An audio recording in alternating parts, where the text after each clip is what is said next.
누가복음서 1장. 우리 가운데서 일어난 일들에 대하여 차례대로 이야기를 엮어내려고 손을 댄 사람이 많이 있었습니다.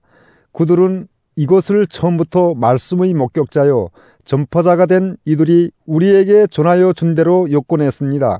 그런데 존귀하신 데오빌로님, 나도 모든 것을 시초부터 정확하게 조사하여 보았으므로 각각께 그것을 순서대로 써드리는 것이 좋겠다고 생각하였습니다. 이리하여 각각께서 이미 배우신 일들이 확실한 사실임을 아시게 되기를 바라는 바입니다. 유대왕 헤롯 때에 아비야조에 배속된 제사장으로서 사가랴라고 하는 사람이 있었다.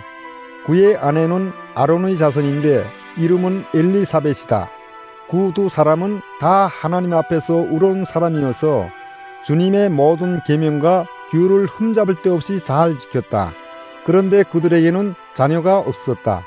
엘리사벳이 임신을 하지 못한 여자이고 두 사람은 다 나이가 많았기 때문이다. 사가랴가 자기 조의 차례가 되어서 하나님 앞에서 제사장의 직분을 담당하게 되었다.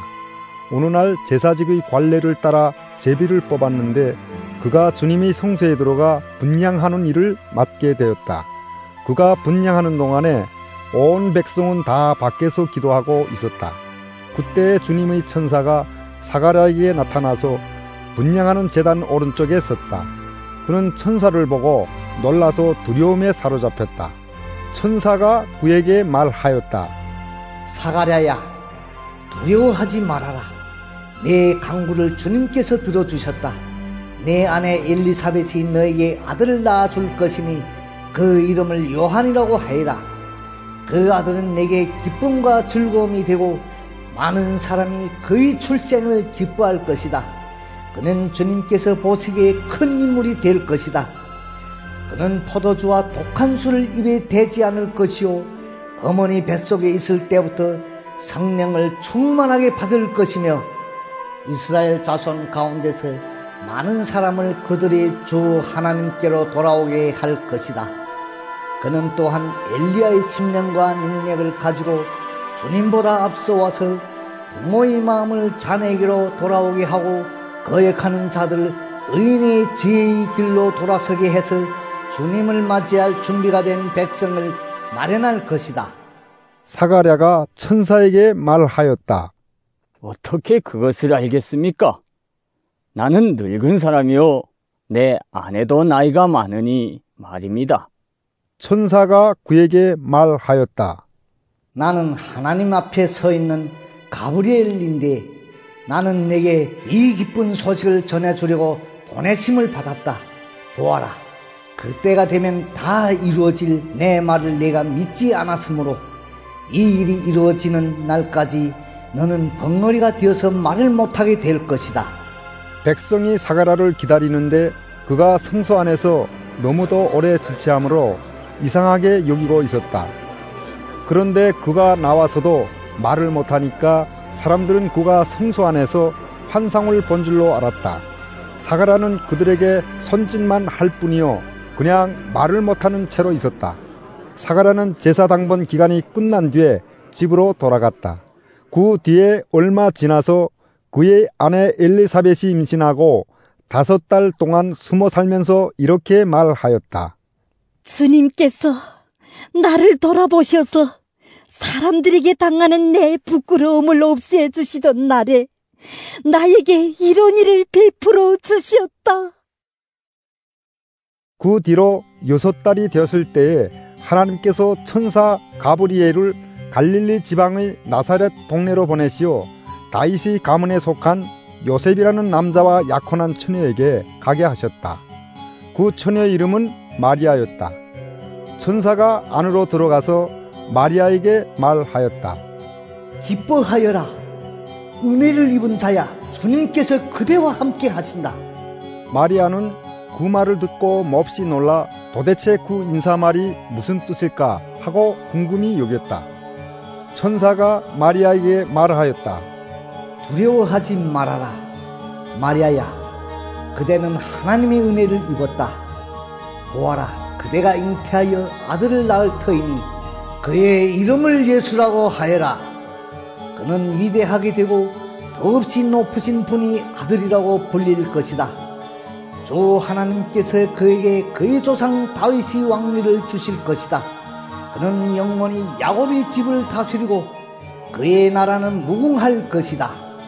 마리아가 천사에게 말하였다. 나는 남자를 알지 못하는데 어떻게 이런 일이 있겠습니까? 천사가 마리아에게 대답하였다. 성령이 그대에게 임하시고 더없이 높으신 분의 능력이 그대를 감싸줄 것이다. 그러므로 태어날 아기는 거룩한 분이요 하나님의 아들이라고 불릴 것이다. 보아라, 그대의 친척 엘리사벳도 늙어서 임신하였다. 임신하지 못하는 여자라 불리던 그가 임신한 지 벌써 6달이 되었다. 하나님께는 불가능한 일이 없다. 마리아가 말하였다. 보십시오. 나는 주님이 요정입니다. 당신이 말씀대로 나에게 이루어지기를 바랍니다. 천사는 마리아에게서 떠나갔다. 그 무렵에 마리아가 일어나 서둘러 유대 산골에 있는 한 동네로 가서 사가랴의 집에 들어가 엘리사벳에게 문안하였다. 엘리사벳이 마리아의 인사말을 들었을 때에 아이가 그의 뱃속에서 뛰놀았다. 엘리사벳이 성령으로 충만해서 큰 소리로 외쳐 말하였다. 그대는 여자들 가운데서 복을 받았고 그대의 태중의 아이도 복을 받았습니다. 내 주님의 어머니께서 내게 오시다니 이것이 어찌된 일입니까? 보십시오. 그대의 인사말이 내 귀에 들어왔을 때에 내 태중의 아이가 기뻐서 뛰놀았습니다. 주님께서 하신 말씀이 이루어질 줄 믿은 여자는 행복합니다. 그리하여 마리아가 말하였다. 내 영혼이 주님을 찬양하며 내 마음이 내 구주 하나님을 좋아함은 그가 이 여정이 비천함을 보살펴 주셨기 때문입니다. 이제부터는 모든 세대가 나를 행복하다 할 것입니다. 힘센 분이 나에게 큰 일을 하셨기 때문입니다. 그의 이름은 거룩하고 그의 자비하심은 그를 두려워하는 사람들에게 대대로 있을 것입니다.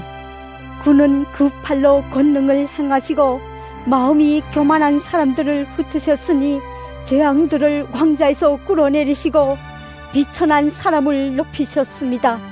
줄인 사람들을 좋은 곳으로 배부르게 하시고 부한 사람들을 빈손으로 떠나보내셨습니다. 그는 자비를 기억하셔서 자기의 종 이스라엘을 도우셨습니다. 우리 조상들에게 말씀하신 대로 그 자비는 아브라함과 그 자손에게 영원토록 있을 것입니다. 마리아는 엘리사벳과 함께 석 달쯤 있다가 자기 집으로 돌아갔다. 엘리사벳은 해산할 달이 차서 아들을 낳았다. 이웃 사람들과 친척들은 주님께서 큰 자비를 그에게 베푸셨다는 말을 듣고서 그와 함께 기뻐하였다. 아기가 태어난 지 8일째 되는 날에 그들은 아기에게 할례를 행하러 와서 그의 아버지 이름을 따서 그를 사가랴라 하고자 하였다. 그러나 아기 어머니가 말하였다. 안 됩니다. 요한이라고 해야 합니다. 사람들이 말하였다. 당신의 친척 가운데는 아무도 이런 이름을 가진 사람이 없습니다. 그들은 그 아버지에게 아기의 이름을 무엇으로 하려는지 손짓으로 물어보았다. 그가 서판을 달라 하여 그의 이름은 요한이다 하고 쓰니 모두들 이상히 여겼다. 그런데 그의 입이 곧 열리고 혀가 풀려서 말을 하며 하나님을 찬양하였다. 이웃 사람들은 모두 두려워하였다. 이 모든 이야기는 유대 온 산골에 두루 퍼졌다. 이 말을 들은 사람들은 모두 이 사실을 그들의 마음에 두고 이 아기가 대체 어떤 사람이 될 것인가? 하고 말하였다. 주님의 보살피는 손길이 그 아기와 함께 하시는 것이 분명했기 때문이다. 요한의 아버지 사가랴가 성령으로 충만하여 이렇게 예언하였다. 주 이스라엘이 하나님은 찬양받으실 분이시다. 그는 자기 백성을 돌보아 속량하시고 우리를 위하여 능력 있는 구원자를 자기 종 다윗의 집에 일으키셨다. 예로부터 자기 거룩한 예언자들이 입으로 주님께서 말씀하신 대로 우리를 원수들에게서 구원하시고 우리를 미워하는 모든 사람들이 손에서 건져내셨다. 주님께서 우리 조상에게 자비를 베푸시고 자기 거룩한 언약을 기억하셨다. 이것은 주님께서 우리에게 주시려고 우리 조상 아브라함에게 하신 맹세이니 우리를 원수들이 손에서 건져주셔서 두려움이 없이 주님을 섬기게 하시고 우리가 평생 동안 주님 앞에서 거룩하고 의롭게 살아가게 하셨다.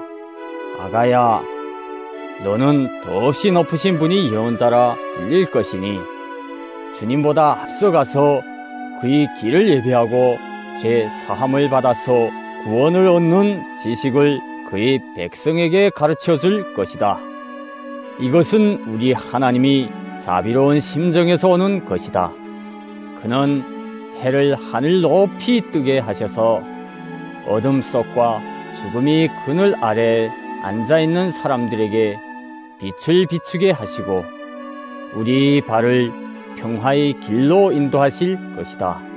아기는 자라서 심령이 굳이어졌다. 그는 이스라엘 백성 앞에 나타나는 날까지 광야에서 살았다.